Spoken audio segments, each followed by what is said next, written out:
acta de la sesión 47 queda reglamentariamente aprobada. El acta de la sesión 48 se pone a disposición de las y los integrantes de la comisión. El señor secretario dará lectura a la cuenta. Gracias, presidente. Buenas tardes. Solo se ha recibido una nota por el cual comunican que han acordado parearse por la presente sesión los diputados Daniel Lilayú y Matías Ramírez. Gracias, secretario. ¿Puntos varios? Diputada Sánchez. Muchas gracias, presidente. Bueno, tuvimos algunas conversaciones, algunos de los miembros de la comisión. Estábamos citados hoy día, entre otros temas, para votar un proyecto de ley. Entiendo que es el último punto de la tabla. Pero al mismo tiempo en que sesiona esta comisión, está sesionando la Comisión de Hacienda, donde participa el presidente titular de nuestra comisión, donde participa también una diputada que, siendo parte de la comisión además, ha tenido mucho interés en impulsar el proyecto de ley en cuestión. Yo lo que propondría a la comisión es que tomemos el acuerdo de dejar la votación para la próxima sesión y que hoy día podamos darnos el tiempo de poder escuchar la intervención de nuestra invitada representante del Consejo Rector para tener todos los antecedentes adecuados y necesarios para tomar esta decisión en una próxima sesión. Me gustaría proponer eso para que se votara o recabar la unanimidad, presidente.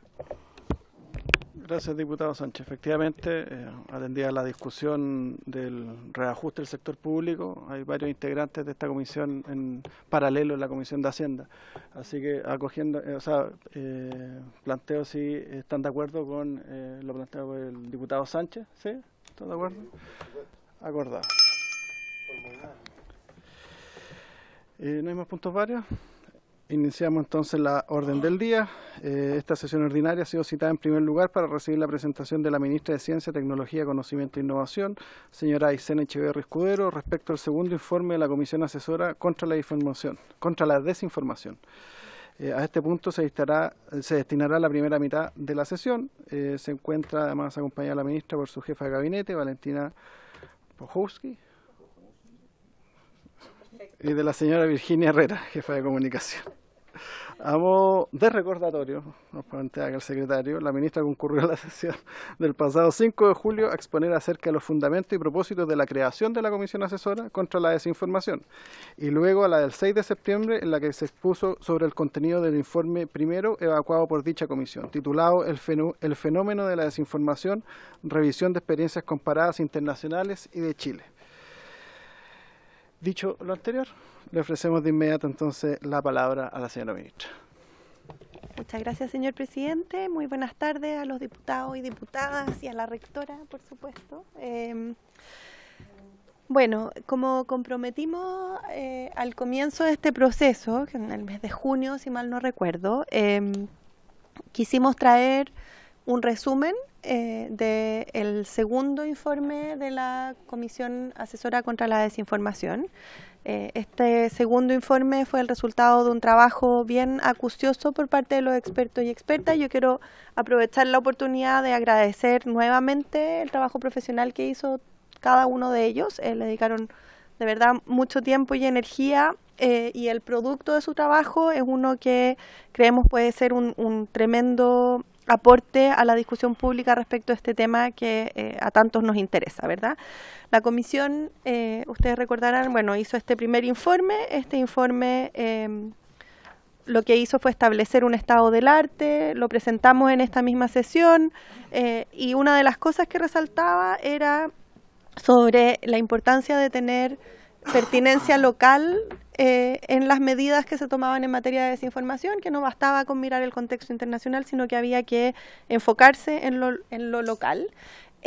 Y abocaron la segunda parte del trabajo, que es lo que les venimos a presentar en esas recomendaciones específicamente.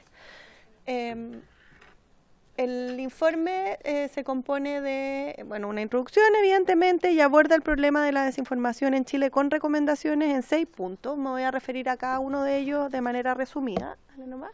Pero antes de eso, recordar algunos hitos. Esto se publicó en el Diario Oficial en junio. En agosto se entregó el primer informe. Tal como habíamos comprometido en octubre, se hizo un seminario donde los mismos expertos presentaron el resultado de su primer informe.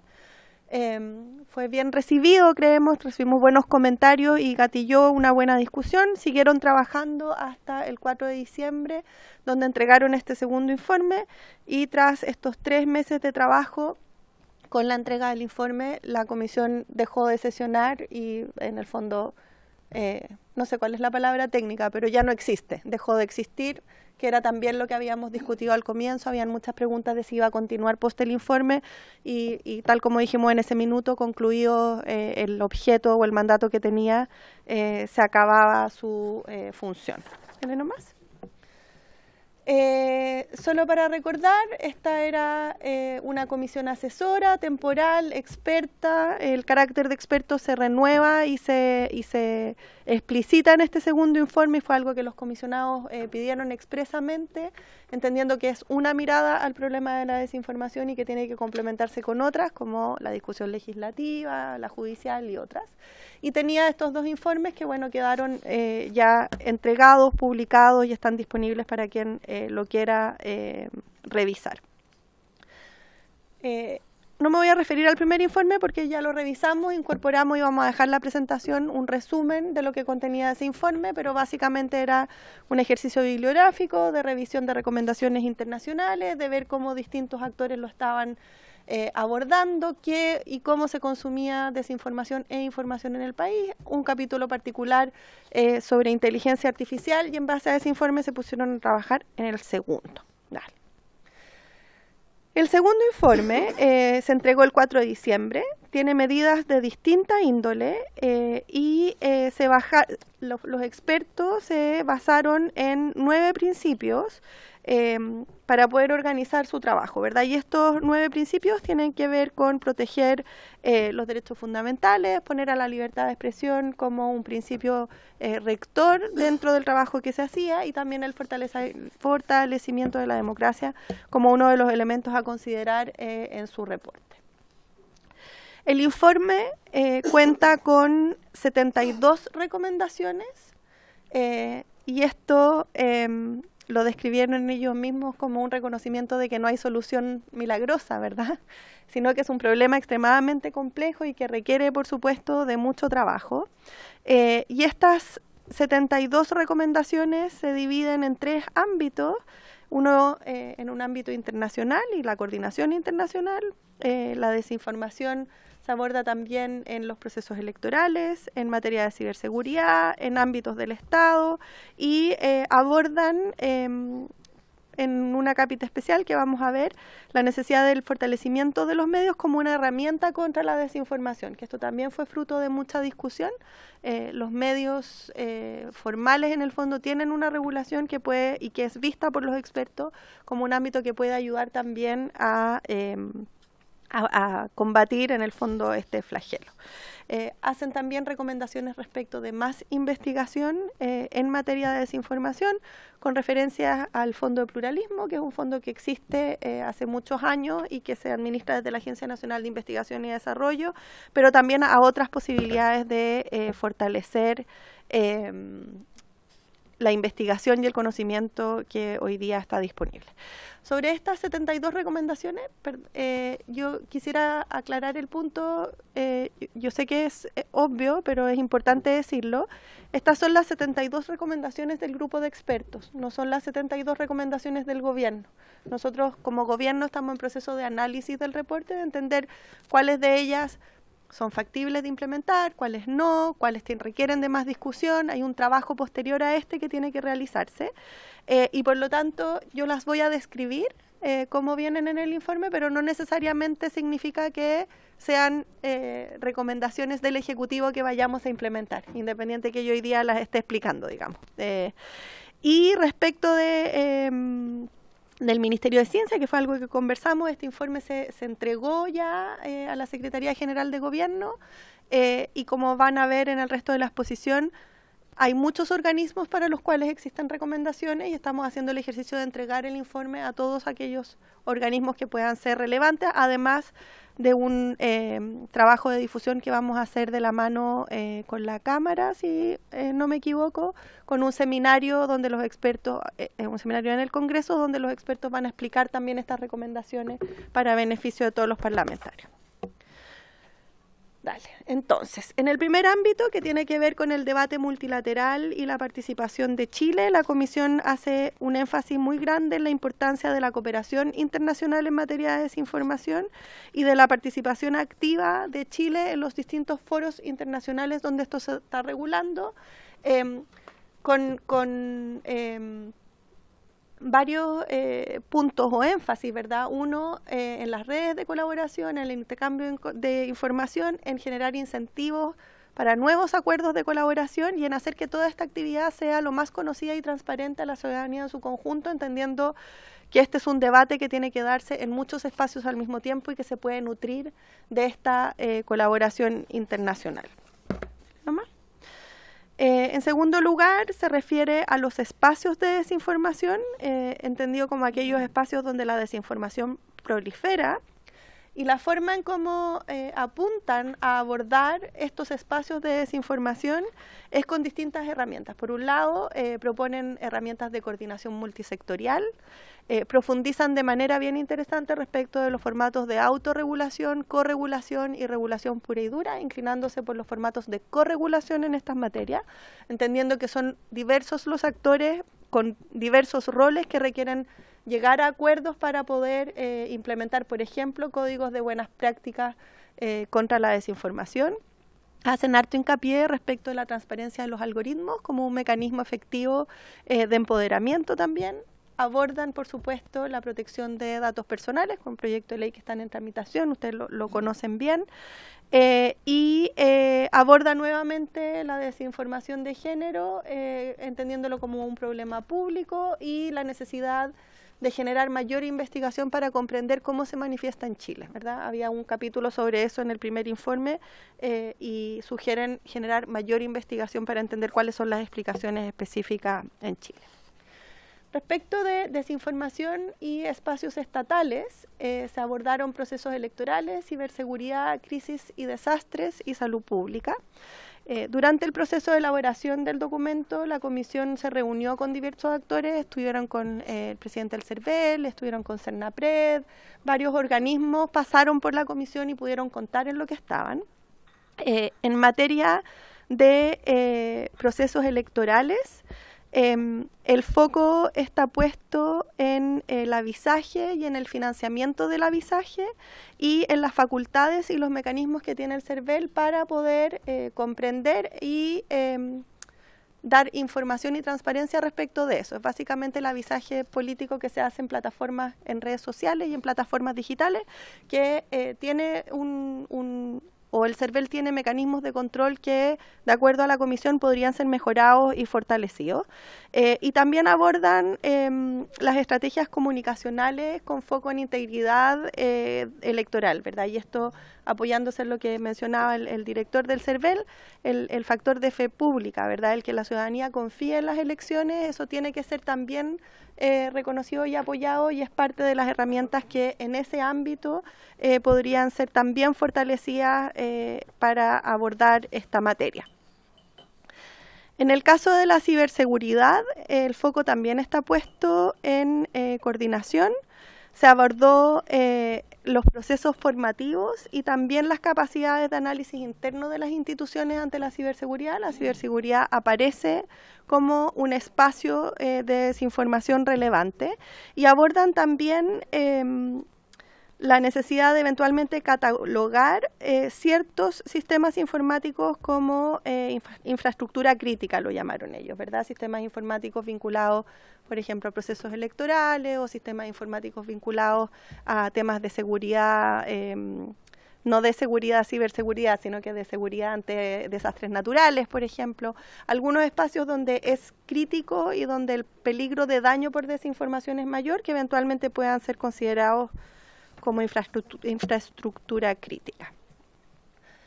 En materia de crisis y desastres, como les decía, también nos visitó el director de CERNAPRED,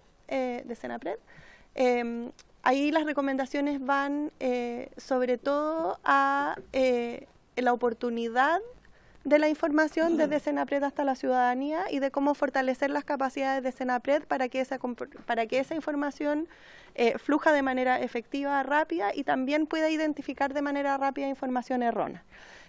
Fue interesante porque Senapred llevó varios ejemplos de casos de desinformación asociados a su trabajo y se pudieron analizar en detalle, ¿verdad? Y efectivamente la institución está haciendo un esfuerzo mayor, pero claro, hay un componente educacional y de generar conciencia en la población respecto de dónde informarse en estas materias, donde ellos vieron que existía espacio de fortalecimiento.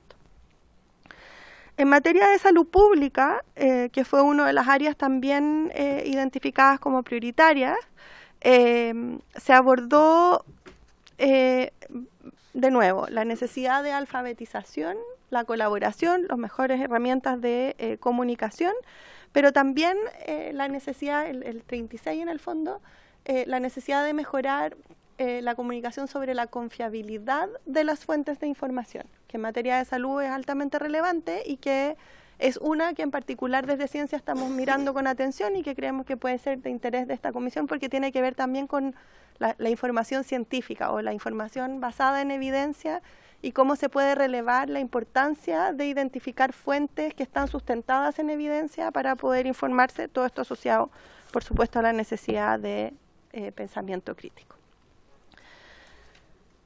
Como cuarto ámbito de trabajo, se refirieron a la necesidad de alfabetización mediática, informacional y digital, tanto en el sistema escolar como en las universidades. Aprovecho que está la rectora porque también les vamos a hacer llegar al Consejo de Rectores el informe. Distinguen los tres tipos, ¿verdad? Mediática, informacional y digital. Yo no conocía las diferencias, así que las traje porque me parecieron que eran interesantes, pero mediática e informacional tiene que ver con las competencias que ayudan a las personas a maximizar las ventajas y minimizar el daño frente a los nuevos paisajes informativos, los llaman. Hay muchas formas de informarse y hay que enseñarle a las personas a cómo enfrentar esas nuevas formas de informarse. La alfabetización digital básicamente se refiere a lo que tradicionalmente conocemos, ¿verdad? Que es el uso de herramientas digitales, pero el primero se asocia más al empoderamiento ante la información y a la capacidad de discernir frente a la información a la que las personas están expuestas en los distintos espacios desde donde la consumen, ¿verdad? Y la siguiente es también en temas de alfabetización. Esta alfabetización también se refiere a la ciudadanía en general. Básicamente lo entienden como un proceso que tiene que acompañar a toda la vida de las personas, que tiene que hacerse en alianza y cooperación con los medios de comunicación, que es necesario evaluarlo y por supuesto abordan también la necesidad de programas de inversión pública para reducir la brecha digital, que es algo en lo que todos queremos trabajar más, así que nos pusimos contentos de que estuviera ahí. Y ya casi para terminar, se refieren al fortalecimiento de los medios. Los medios aparecen en el informe como una herramienta para combatir la desinformación y profundizan en distintas herramientas que pueden fortalecerse, desde prácticas de fact-checking, fondos legales para periodistas, instancias sectoriales, ética en inteligencia artificial, como espacios donde se podría apoyar o se podría invitar a los medios tradicionales de comunicación a fortalecer sus capacidades para así cumplir este rol también de combate a la desinformación. Tuvimos la oportunidad de hablar con algunos directores de medios, estuvimos con Anatel también para contarles del resultado del informe. Ellos, al igual que nosotros, están en proceso de análisis y creemos que puede también ayudarles en un tema que es de alto interés para ellos también. O sea, se han hecho hartos esfuerzos que creo que es importante que se conozcan y esto puede contribuir a aquello. Por último, en materia de investigación sobre desinformación, esto es un fenómeno que evoluciona, que está estrechamente vinculado con los procesos sociales y también con los procesos tecnológicos y por lo tanto requiere de mayor investigación.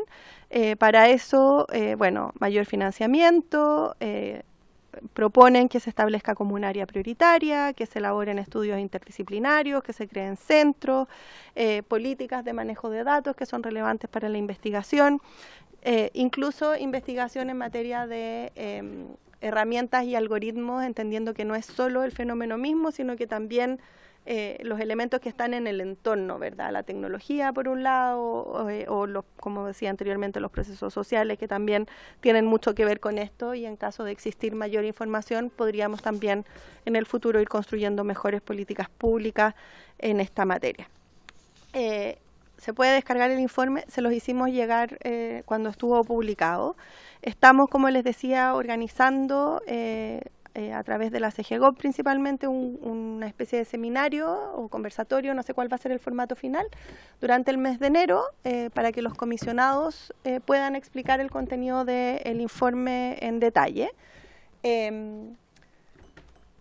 Nuestro espacio, en el fondo, o el aporte del Ministerio de Ciencia empieza a cerrarse ya con la entrega del informe. Lo que viene ahora tiene que ver con la divulgación del resultado.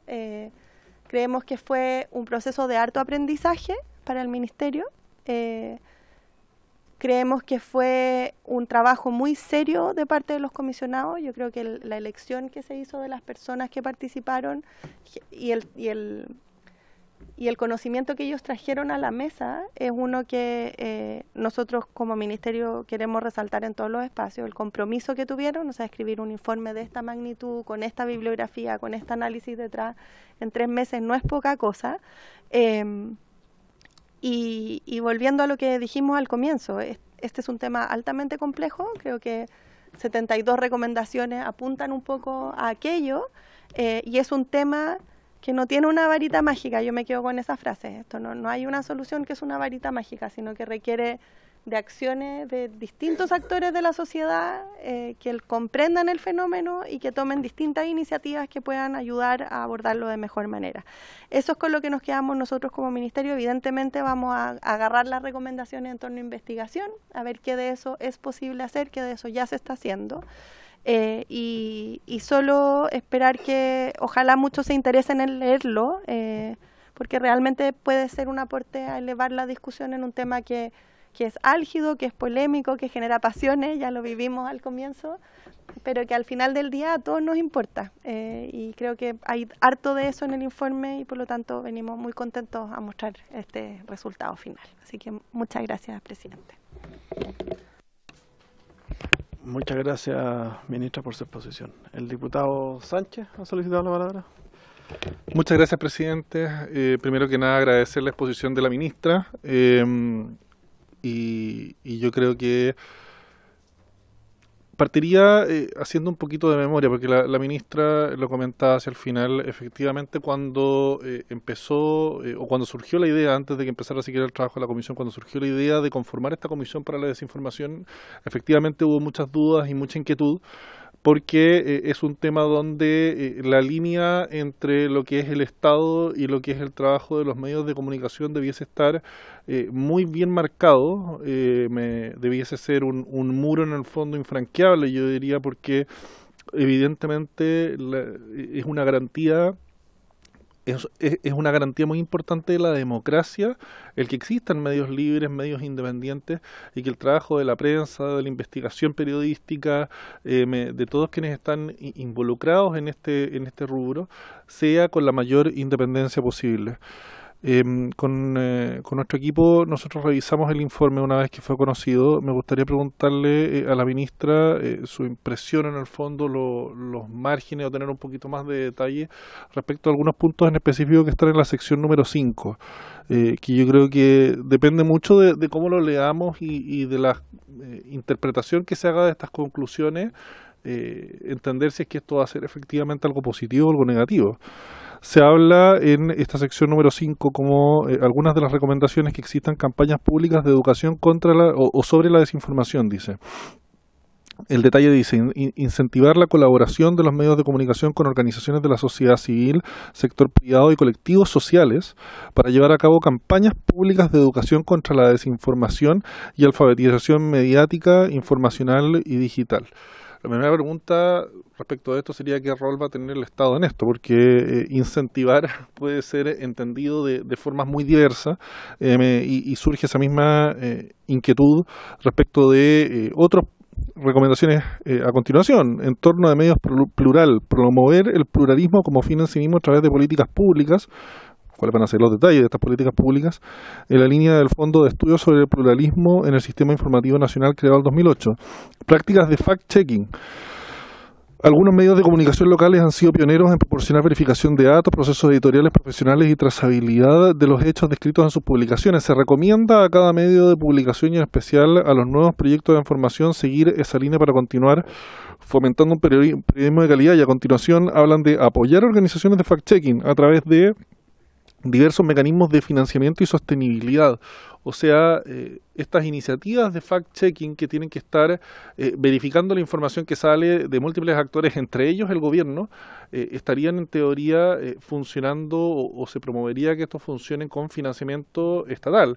¿Cuáles van a ser las condiciones para eso? ¿Cómo se va a seguir garantizando la autonomía de estos de estas iniciativas que, por supuesto, en el fondo necesitan recursos, pero cuidado, en el fondo, o sea, en muchas ocasiones estas organizaciones de fact-checking, precisamente a quienes le hacen fact-checking es a los gobiernos de turno. Entonces, establecer mecanismos para impedir su captura es algo en el fondo que debe ser de preocupación de todos. Y finalmente, la promoción establece de manuales internos en los medios de comunicación sobre, hablan de los alcances y consecuencias de la inteligencia artificial, normativas vigentes, prácticas éticas y nuevas funciones que pudieran colaborar con el fin último de los medios, pero todo esto dentro del marco de la desinformación. Entonces estamos viendo una serie de recomendaciones en las cuales podría eventualmente entrar a tener un rol relevante el Estado. No sabemos si esto va a ser de una forma supervigilante, de una forma instructiva respecto de las organizaciones que realicen estos control de veracidad, podríamos decir fact-checking, o de los mismos medios de prensa, y en el fondo en qué pie queda la autonomía de los medios de comunicación sobre la base de estas recomendaciones. ¿Cómo se va a buscar implementar todo esto después? Queda en el fondo mucho por definirse, y ahí, como se dice habitualmente, el diablo está en los detalles. O sea, hay que tener mucho cuidado con eso. Muchas gracias, presidente. Gracias, diputado Sánchez. Ministra. Ahí va. Muchas gracias, presidente. Muchas gracias, diputado, por las preguntas.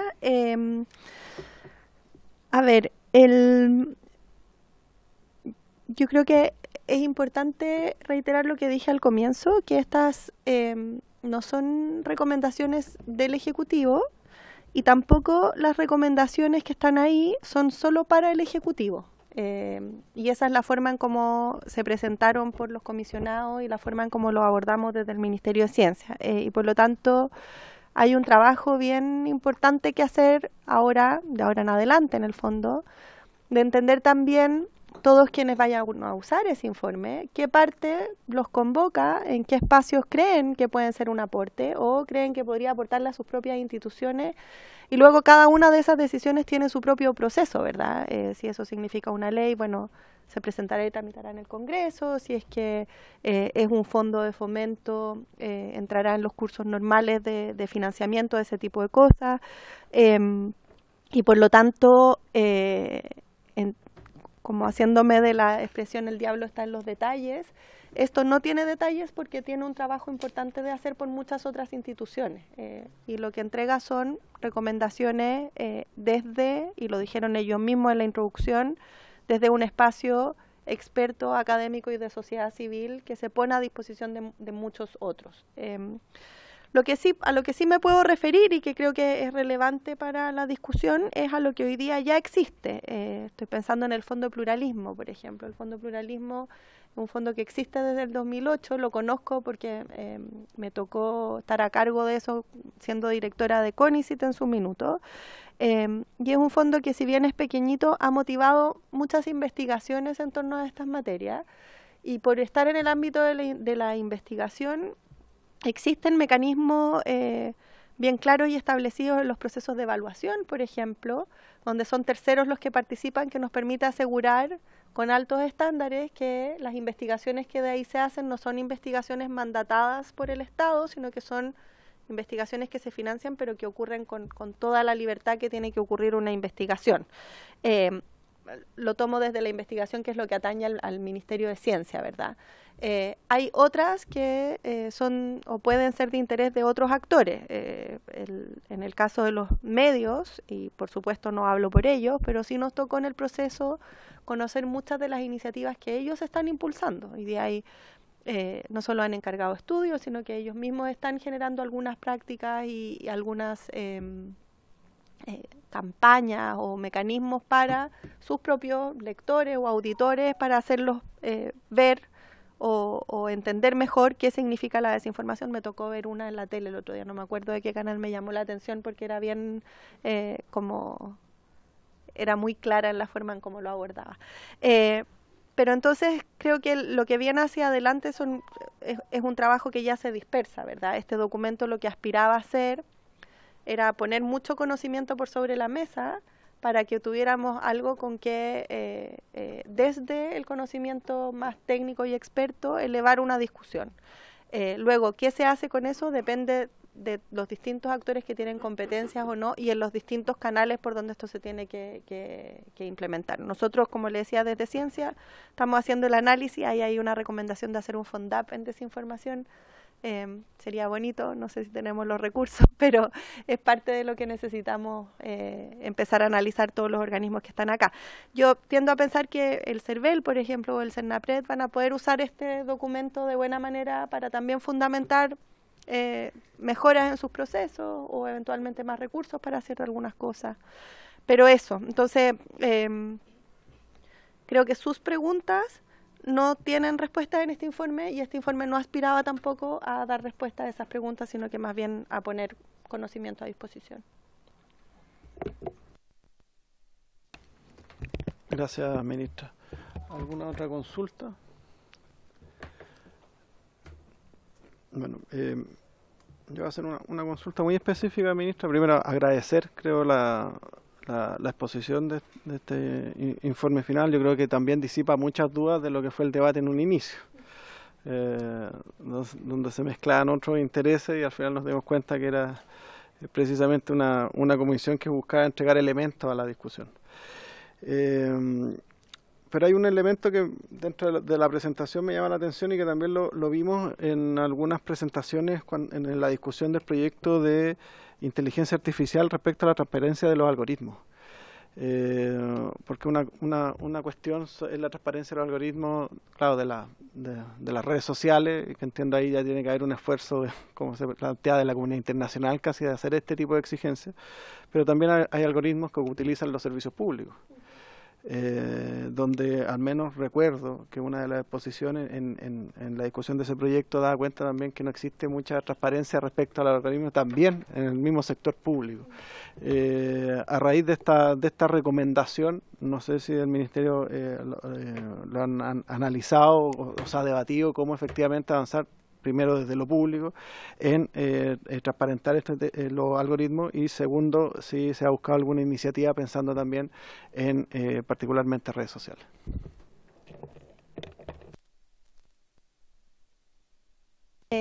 Gracias por la pregunta, aparte que toca directo un tema que nos tiene muy contentos, así que aprovecho de contarlo. Efectivamente, el uso de herramientas de inteligencia artificial en el Estado es una realidad. Hoy día hay más de 100 algoritmos que se están utilizando, que están reportados. De hecho, creo que la persona que vino es María Paz Hermosilla, que lidera algoritmos éticos, que es quien ha hecho este catastro y este análisis. Y a raíz de eso, mañana vamos a publicar una circular de la Secretaría General de la Presidencia y del Ministerio de Ciencia a propósito del uso ético de la inteligencia artificial por parte del Estado. Es una circular que entrega recomendaciones que apuntan a poner a las personas al centro, entregar mayor transparencia, donde hay obligaciones de reportabilidad respecto de los algoritmos y de información a los ciudadanos y ciudadanas, temas vinculados a datos personales y no discriminación, y también a el capacitar a los funcionarios del Estado en el uso de estas herramientas para poder efectivamente hacer implementaciones éticas. Es una circular que creemos es un primer paso, o sea, es un paso importante, pero es el primero y nos va a permitir poder entender qué es lo que hay, ¿verdad? Hoy día Esto ocurre de manera como orgánica y por preocupación de los propios servicios. La idea es poder ordenarlo de la mano con la División de Gobierno Digital y a partir de ahí empezar a incorporar mayores exigencias. Como les decía, lo vamos a publicar mañana, creo que se las adelantamos, pero no estoy segura, si no les va a llegar hoy día en la noche. Y también tuvimos la oportunidad de conversarlo con actores de la sociedad civil, academia, del sector privado, y la verdad es que hay harta expectativa de lo que puede hacer en términos de uso de esta herramienta y uso ético en el Estado. Así que estamos en eso. Muchas gracias, ministra. ¿Alguna otra pregunta? No. Bueno, agradecer su presentación, ministra, y como siempre, cordialmente invitada a volver cuando usted lo estime conveniente. Diputada. Me voy a excusar porque me hubiera gustado estar presente, ministra, saludarla, pero estábamos votando el reajuste del sector público, no alcancé. Así que no hay problema, diputada, es más, lo hicimos presente al inicio de la comisión y por eso también modificamos el segundo punto de la tabla a fin de no votar el proyecto de paridad, atendido de que hay más de algún miembro en Hacienda ahí votando. Así que, muchas gracias, ministra. Entonces, en segundo lugar, corresponde continuar la discusión y votación en particular.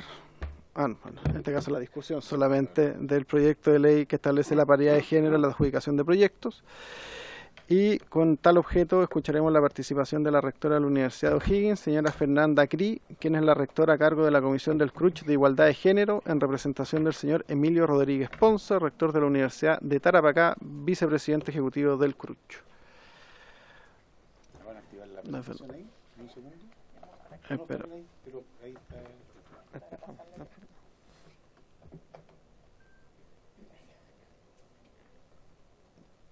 Entonces ahí.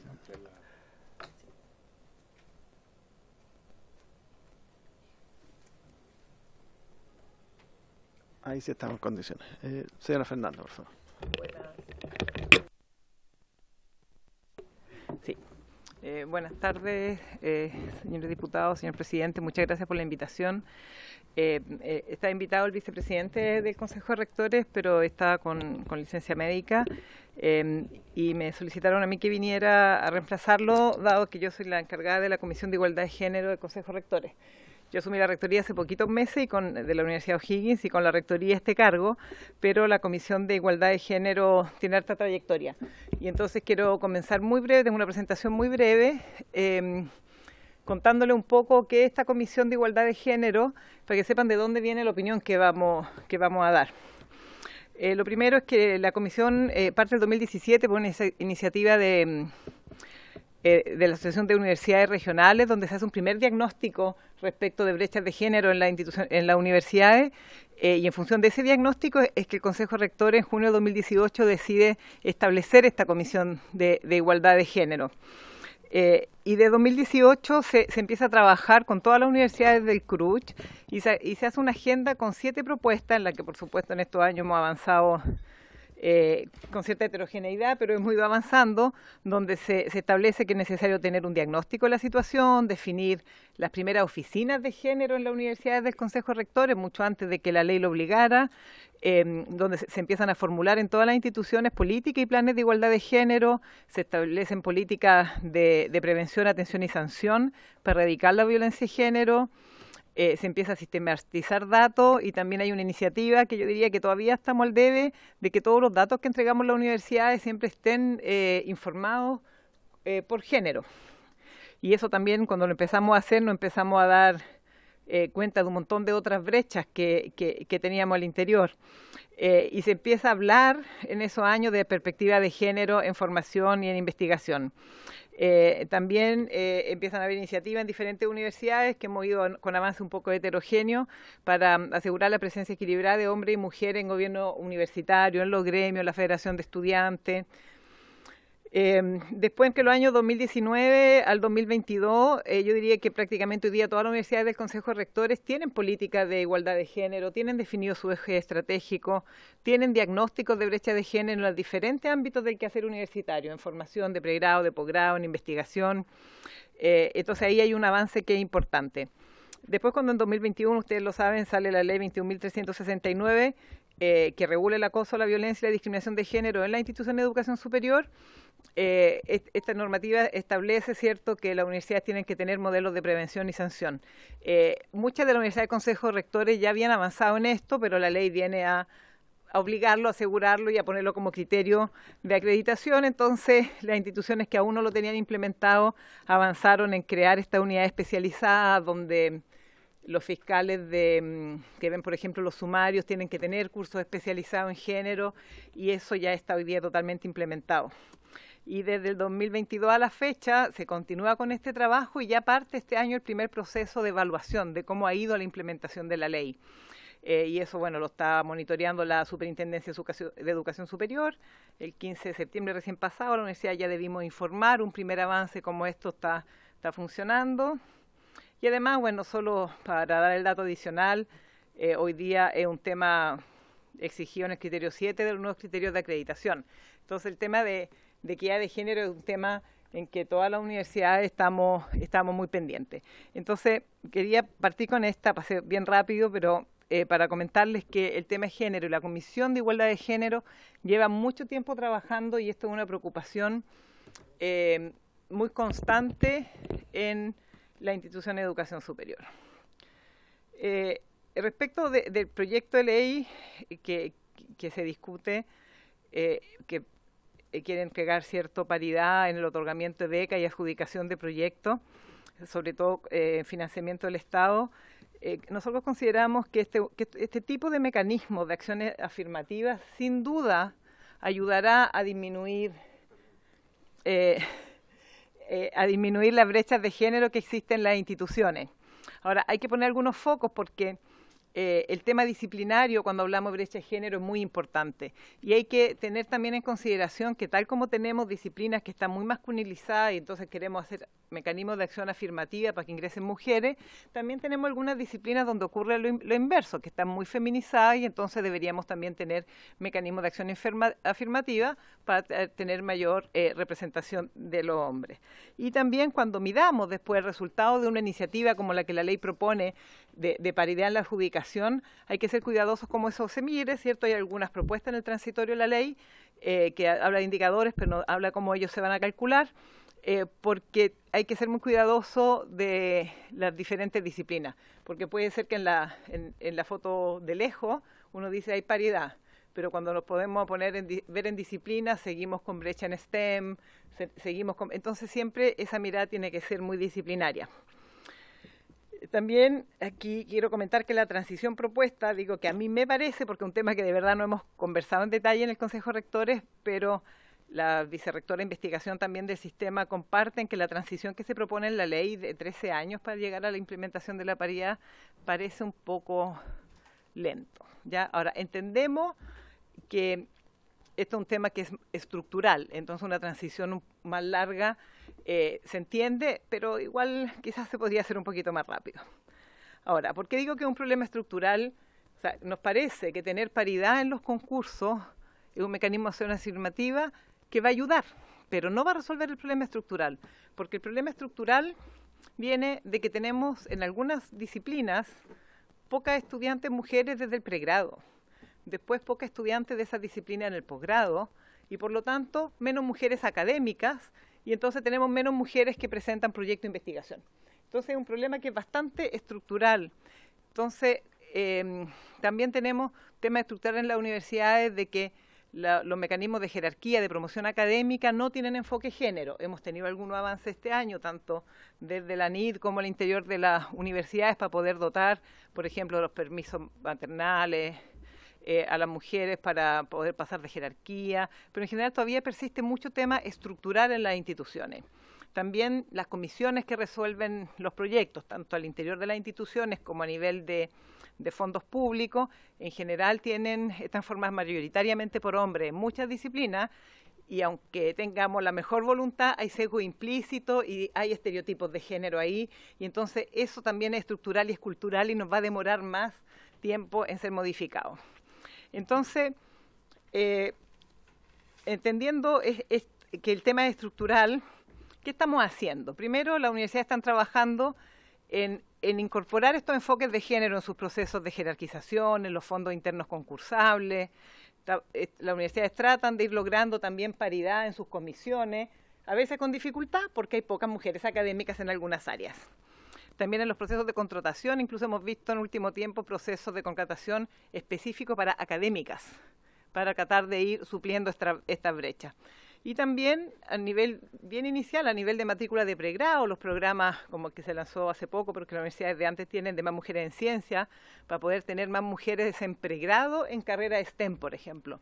Y esas mujeres que están en pregrado en STEM, si hacemos las cosas bien, podrían generar una masa crítica que nos permita tener después más académicas en esas carreras que postulen a más fondos concursables. Entonces, por eso digo que esto es un problema más estructural, pero que sin duda la ley que se discute acá ayuda, porque aunque es una acción afirmativa, si yo tengo un fondo que las universidades siempre estamos buscando fondos concursables para la investigación. Entonces, si hay un fondo que está destinado específicamente a mujeres, entonces las universidades van a moverse, a apoyar a más mujeres a que puedan postular y adjudicar esos fondos, a contratar más mujeres. Entonces, sería ingenuo pensar que solo con una paridad en los fondos de adjudicación vamos a resolver el problema. Pero sin duda es un aporte que va a gatillar una solución a corto plazo, mayor adjudicación de mujeres, pero que no hay ninguna duda, lo han mostrado otras iniciativas similares, que va a ir generando un impacto en el largo plazo porque va a generar cambios estructurales. Así que nosotros creemos que es un muy buen proyecto. No quiero entrar el detalle, me queda un puro tema, estoy disponible a conversar lo que se requiera, que había una consulta puntual por la que me pidieron venir hoy día, que es sobre una afirmación que hizo Redi sobre que las universidades no patrocinaban a las mujeres para los fondos de investigación. Respecto de eso, primero quiero decir, y traté de sintetizarlo en estas pocas palabras, que las universidades del CRUCH han hecho en los últimos años grandes esfuerzos para avanzar en equidad de género. No digo que hayan resuelto el problema. Yo me formé soy ingeniera de formación inicial, me formé en la USACH, he hecho gran parte de mi carrera en la USACH, así que puedo dar ejemplos de temas de sesgo de género en el mundo universitario. Pero uno ve que hay un cambio en los últimos años, desde que nos echaban a las mujeres de la sala de clase a lo que tenemos hoy día, hemos avanzado. Y las universidades del CRUCH han estado siempre comprometidas con esto. También hoy día todas las universidades y consejos rectores tienen normativa y protocolos de actuación frente a situaciones discriminatorias y violencia de género. Y lo que tengo que decir con claridad es que no existe ninguna queja o denuncia referente a falta de patrocinio a académicas para postular a proyectos de investigación. Y además, no solo que no existen denuncias, sino que no conocemos, y estoy hablando de todas las directoras de género, que esto haya ocurrido. Y yo en mis más de 20 años de trayectoria, que he visto muchas otras situaciones de sesgos de género, nunca he visto que no se patrocine a una académica por el hecho de ser mujer para postular a un fondo de investigación. No al menos en las universidades que conforman el Consejo de Rectores, del resto no me puedo referir porque no las conozco, quizá de ahí vendría la afirmación que se hizo anteriormente. Ahora, puede ser que haya menor adjudicación, puede ser que en algún caso pueda haber una comisión que decida qué proyecto se patrocina y que esa comisión tenga pautas que no tengan enfoque género, o que esa comisión esté conformada por mayoritariamente hombres que tengan estereotipos de géneros predefinidos, pero normalmente en el minuto la universidad, normalmente, como siempre estamos buscando fondos, uno siempre patrocina, esperando una alta tasa de adjudicación. Entonces, eso ocurriría solo en un caso que, por ejemplo, hay algún fondo, que no hay muchos, donde la universidad puede patrocinar solo uno y tiene varios internamente y tiene que decidir. Eso ocurre en muy pocos fondos concursables. Así que a mí me parece que poco probable que esto haya ocurrido. Lo que no estoy diciendo es que no tengamos pendiente muchos temas de género y que efectivamente tenemos menos mujeres que hombres adjudicándose proyectos de investigación, pero tenemos menos mujeres postulando. La tasa de adjudicación respecto a las postulaciones es bastante similar. Pero puntualmente sobre esta afirmación de que las universidades no estarían patrocinando a mujeres, que estarían discriminando, en el Consejo de Rectores lo verificamos, no hay ninguna queja o denuncia. Digo queja o denuncia porque a veces la gente solo llega a la queja y no denuncia, pero tomamos registro, pero tampoco una situación que hayamos visto, que hayamos registrado. Así que quería decirlo con esa claridad, pero haciendo el punto que no significa que tengamos resueltos los temas de derecho de género al interior de las universidades, y quería aprovechar estos minutos para decir que nos parece que es una buena iniciativa la paridad en los fondos concursables.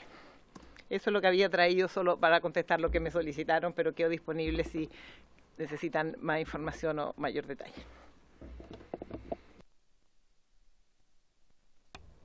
Gracias, Fernanda, por tu exposición. ¿Alguna consulta respecto a los aspectos? Diputada Llomans. Bueno, agradecer la exposición.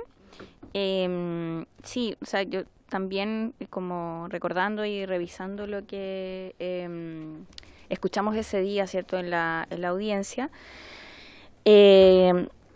A ver, lo que se señalaba también tenía que ver con lo que menciona, ¿cierto? Que al momento de realizar la evaluación de proyectos se practican patrones culturales que hacen que finalmente algunos consejos se inclinen más por hombres que por mujeres. Y eso entendemos que así en la medida, por ejemplo, si esos consejos no tienen un criterio de paridad y... O sea, en eso yo coincido, a mí me parece que es importante. Ahora, quizá también me imagino que para una académica o para alguien que quiera postular a un fondo, yo no creo que sea fácil denunciar también algún hecho de discriminación o que vea algún patrón o algo por el estilo, porque de alguna forma igual queda ese antecedente para la posteridad, ¿cierto? Entonces... no, lo planteo más bien ya como con la intención de que quizá también desde el Congreso veamos formas o mecanismos de que esos espacios estén garantizados en términos de denuncia, ¿cierto? Si es que hay alguna posibilidad de denunciar, que esa exista y que sea también generando protección de quien quiera hacerlo, ¿cierto? Entonces... Y digo, más allá de lo que uno pueda decir como de voluntad, porque al final cuando se denuncia y se conoce que una persona denuncia, puede también tener consecuencias para su carrera en adelante. Entonces yo me imagino también que por eso quizá, obviamente no quiero especular, pero lo quiero poner igual como posibilidad, porque en otras, en otras materias pasa, ¿cierto? Que a veces no se denuncia porque no hay condiciones de protección. Y sí me parece también quizás como para poder preguntar si es que, bueno, además si es que tienen contemplados esos mecanismos, pero también de cómo se está pensando que de potenciar dentro de las carreras desde el inicio la mayor existencia de mujeres, si es que eso se ha conversado en las instancias de las universidades en general, del conjunto de los rectores que los agrupan, o si tienen pensado esto en proyección trabajarlo. Eso, presidente. Gracias, diputada. Fernanda, por favor. Sí, yo coincido siempre en todos los temas, pero en los temas de género uno tiene una baja tasa de denuncias por temor a que el remedio sea peor que la enfermedad, ¿cierto? Pero justamente a propósito de la ley, están hoy día los modelos de denuncia con bastante resguardo. Siempre está el riesgo, y aunque no está el riesgo, siempre está el temor, ¿cierto?, de que puedo perjudicarme finalmente en mi carrera y entonces no denuncio. Y es un tema por el que yo también creo que a veces avanzamos mucho más lento de lo que quisiéramos en temas de género, porque uno normaliza, deja pasar, no denuncia para poder seguir con tu carrera, para poder sobrevivir en un sistema machista, patriarcal, ¿cierto? Y entonces ese es el cambio cultural, estructural que tenemos que trabajar. Yo diría que hoy día, por supuesto que hay heterogeneidad en la implementación, pero la ley pone exigencia y la superintendencia está monitoreando para que haya bastante resguardo. Eso es lo primero, y estoy hablando no solo de una posible denuncia en el caso de los fondos, sino que en general en caso de discriminación de género en toda la comunidad universitaria. Por otro lado, sí quisiera hacer el énfasis que son pocas las veces que hay comisiones. La universidad muchas veces tienen fondos internos concursables para apoyar la investigación, y ahí totalmente que podría ocurrir que se den todos estos sesgos, o que las pautas no las pautas no tienen enfoque género, entonces está muy basada en investigación, porque así es la costumbre de la productividad académica. Y entonces ahí no hay un enfoque género porque no se considera, ANIT lo ha hecho en los últimos años en algunos concursos, por ejemplo, si tú has tenido permisos, licencias pre y postnatales, entonces no sé, si se evalúa tu currículum los últimos 5 años, que te considere un año más para tener la cantidad de paper para calificar. Entonces eso es cuando hablamos de incorporar enfoque género en estos concursos. Entonces eso se está empezando a hacer. Y eso podría estar impactando en los fondos internos que dan las instituciones. Pero normalmente cuando una académica postula a un fondo externo, no existen estas comisiones. Entonces, por eso digo que puntualmente eso es lo que no creemos que se haya dado. Siempre puede haber un caso, pero no los conocemos y a mí no me ha tocado verlo tampoco. Una estrategia, y que ANIT también ha empezado a hacerlo, es potenciar los currículums ciegos. Entonces, comisiones que tengan equidad de género, pautas de evaluación con enfoque género que consideren la realidad que es que las mujeres tenemos que destinar más tiempo a los cuidados, que después, si tienen hijos pequeños, después del pre y postnatal, volver a llegar a los estándares de publicaciones que te piden para los concursos es más problemático. Entonces, ¿cómo apoyamos ahí a las mujeres para que después de su licencia se reincorporen a un... Yo creo que hay un paso más atrás, tenemos que mirar esta lógica de la extrema competencia y que solo la publicación vale. Entonces, ¿cómo reconocemos otras acciones que tienen que ver como la investigación, donde las mujeres normalmente son muy activas, de participación en comisiones, ¿cierto? Para poder entonces tener una evaluación de la investigación un poquito más holística del currículum de la académica y los académicos. Entonces, las comisiones que sean mixtas, pautas de evaluación con enfoque género, y currículum ciego, que el currículum ciego en algunas disciplinas no funciona mucho porque todos se conocen, el que investiga de esta persona, ¿cierto? Pero ayuda. Y entonces estrategias de ese estilo te van a ir permitiendo equiparar. Pero el problema estructural es que hoy día hay menos académicas en las áreas, y en algunas áreas menos académicos, ya, pero entonces lo que necesitamos es que ingresen más mujeres al pregrado, al posgrado y finalmente a la academia. Y ahí también necesitamos instalar mecanismos de acción afirmativa. Y respecto de eso, hace ya bastantes años que varias universidades comenzaron con cupos de género, por ejemplo, para el pregrado, para mujeres en ingeniería, para hombres en carreras como enfermería, parvularia, y eso ha ido funcionando con resultados muy interesantes. Parece que igual tenemos ese techo del 30%, entonces en ingeniería, que antes teníamos un 20% mujeres, hoy día nos acercamos al 30%. Ahí de nuevo, si hacemos doble clic por disciplina, tenemos brechas por disciplina, ¿cierto? Y los mecanismos de paridad de género al ingreso en pregrado han sido muy efectivos y han sido muy interesantes, porque la primera institución, no sé si tengo tiempo para contar un ejemplo, pero es muy interesante porque partió de la Universidad de Chile. La Universidad de Chile lo que dijo: voy a poner cupos de las mujeres que quedan en lista de espera, no me acuerdo con qué número partió, digamos, las 20 primeras en lista de espera ingresan directo por cupo de género. Gracias. Antes de eso, la Universidad de Chile tenía 20% mujeres que ingresaban en ingeniería. Empezó el primer año ese cupo y se logró subir a 28%. Eso no fue por las mujeres solamente que ingresaron por el mecanismo. El solo hecho que la universidad dijera públicamente quiero más mujeres en ingeniería provocó que más mujeres postularan por vía regular. Y entonces aumentó la cantidad de mujeres que postularon en ingeniería sin cupo especial.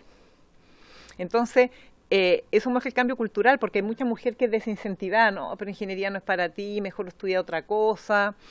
Entonces, el que nosotros declaremos fuertemente que queremos que más mujeres adjudiquen proyectos de investigación, sin duda va a tener un efecto, que vamos a tener mayores postulaciones.